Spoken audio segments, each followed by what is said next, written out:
Anda masih bersama kami, saudara, di Saling Silang. Kita akan ada di segmen terakhir untuk membahas rapor atau mengkritisi 100 hari Anies dan juga Sandi. Nah, saya melihat ketika 100 hari atau segala kinerja Gubernur Anies dan juga Sandi, ada yang pro, tapi bisa dikatakan kalau di media itu banyak yang kontra. Rata-rata mungkin kontranya adalah dari kubu yang berseberangan, yaitu muncul dari orang-orang yang dulu pendukung Pak Ahok. Sisa-sisa pilkadanya masih ada. Kalau saya lihat, saya bikin bertanya sama Pak Pipin, bagaimana sih caranya agar kita ini nggak terus terpecah gitu loh? Apa yang jadi kebijakan gubernur sekarang itu mendapatkan dukungan, jadi nggak terus kita itu terbawa nostalgia pertikaian yang lama. Ya, saya kira yang pertama yang harus dibangun di masyarakat adalah bagaimana kita bisa mengkritisi kebijakan itu secara objektif. Jadi saya lihat selalu ada pro dan kontra. Tapi tadi penelpon kayaknya semuanya kontra ya. Jadi saya kira berat sebelah di TV dan TV. Saya kira perlu juga diberikan kesempatan yang pro gitu.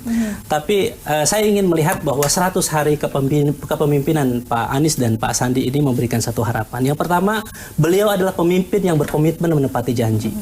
Dan saya kira banyak di antara pemimpin kita yang tidak menepati janjinya tidak menggusur begitu ya. Jadi saya kira Pak Anies dan Pak Sandi memperlihatkan komitmen itu. Yang kedua adalah keberpihakan kepada masyarakat dan kepada keadilan. Dan ini diperlihatkan dengan kebijakan menolak reklamasi dan sebagainya. Dan yang ketiga adalah komitmen dalam anti korupsi. Jadi ini yang tadi tidak di-highlight ya. Bagaimana ada satu lembaga baru namanya Komite Pencegahan Korupsi di DKI Jakarta, dan ini seharusnya diapresiasi karena apa? Sebesar apapun APBD DKI Jakarta, kalau dikorupsi ya habis gitu. Dan kami melihat bahwa ada harapan di mana APBD ini dioptimalkan kepentingannya untuk masyarakat. Oke, apakah ada komunikasi dengan kubu seberang? Jadi yang terakhir, mohon maaf, saya ingin yang penting adalah bagaimana membangun kebersamaan. Ya. Ini yang ditunjukkan oleh Pak Anies dan Pak Sandi. Jadi datang ke tempat-tempat ibadah, datang ke kelompok-kelompok yang dulu berseberangan begitu. Dan kami bisa melihat bagaimana contohnya di DPRD berbeda dengan dulu sebelumnya. Pemerintahan gubernur sebelumnya yang head to head antara DPRD dan gubernur. Saat ini ada keharmonisan, ada duduk bareng gitu. Karena apa? Pak Anies dan Pak Sandi memperlihatkan diri sebagai gubernur dan wakil gubernur bagi semua. Oke, selanjutnya Mas Antoni, Anda melihat kalau sekarang sejauh ini nilainya merah atau biru? Merah itu tandanya apa? Merah itu maksudnya, maksudnya nilainya tuh jelek atau enggak? Kalau Anda secara objektif Anda melihat? Kalau secara makro kita lihat ini tapi makin objektif loh ya, bukan karena Anda tim kampanye. Ya, karena kita yang saya yakin pilkada DKI ini jadi benchmark untuk pilkada seluruh Indonesia. Polarisasi ini sudah nggak ada kok sebenarnya.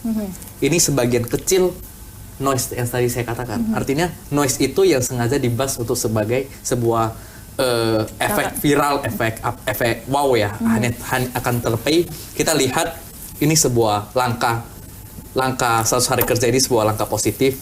Ya insya Allah akan baik dalam 5 tahun ke depan. Yang tadi kita cerita, yang tadi kita diskusi itu lebih kepada memang elemen-elemen problematika di Jakarta. Tapi kembali lagi Anies Sandi itu komitmennya adalah tiga tujuan utama kita itu adalah lapangan pekerjaan yang semakin bertambah. Yang kedua itu harga bahan pokok yang semakin menurun.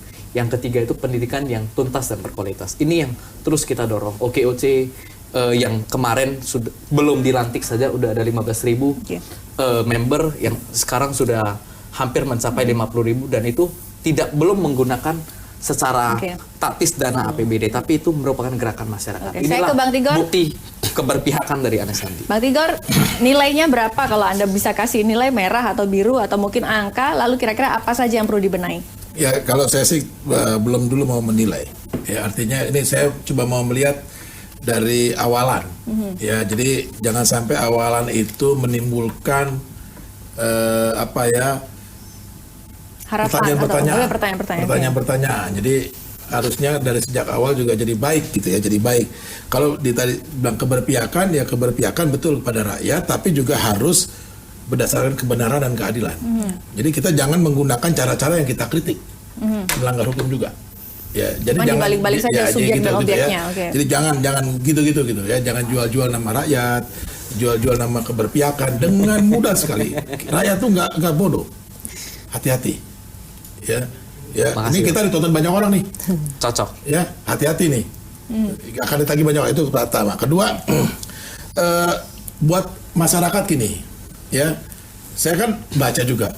Jadi ini udah konflik horizontal di bawah nih. Ya, kamu udah tahu dia nggak benar, kamu pilih. Maksud saya nggak usah begitu. Itu tercapai itu adegan mau adu domba jadinya di antara masyarakat. Nah, saya mau Jadi ajak masyarakat kritisi baik-baik. Ya, kritisi baik-baik supaya tidak jatuh pada persoalan atau kegagalan yang sama 2 kali. Ya, jadi maksud saya itu. Jadi masyarakat juga jangan mudah dari domba melihat situasi ini. Kalau ada yang memang salah menilai, rangkul, dekati. Gitu loh. Baik-baik. Cerdaskan sesama masyarakat supaya nggak dibohongi. Oke, baik. Saya Gitu. ke Bu Yuke. Bu Yuke, kira-kira apa saja yang perlu dibenahi dan kalau Anda melihat nilainya ini berapa, Bu?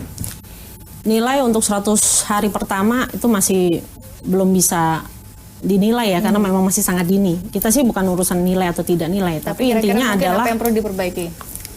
pasti kita akan mengkritisi yang sudah bagus, yang sudah oke, kata Bang Tony tadi sudah ada yang tertampung lah, OKOC dan sebagainya, kita support. Tapi ada beberapa kebijakan-kebijakan yang mungkin masih belum jelas, masih perlu dikaji lagi, masih mungkin penempatannya salah, sebagainya, itu yang akan kita kritisi terus. Kayak misalnya tadi bilang kok kontra, itu sebenarnya nggak kontra, itu adalah kepedulian masyarakat untuk mengkritisi agar mereka peduli ingin Jakarta ini lebih baik. Jadi tolong sikapi itu semuanya dengan positif. Terus untuk apakah tadi Bang Pipin bilang ini sudah menepati janji 100 hari pertama pun juga belum bisa dibilang menepati janji. Takutnya yang kita khawatirkan, masyarakat pasti mengkhawatirkan ini baru 100 hari Terbuai. jangan sampai membuai, nextnya gimana gitu. Jadi yang kita tunggu adalah kelanjutannya. PDI Perjuangan pasti akan mendukung program-program yang memang pro rakyat, dan kita minta juga pelayanan publik itu yang sudah baik, lebih baik lagi, jangan sampai mundur, itu pesan kita.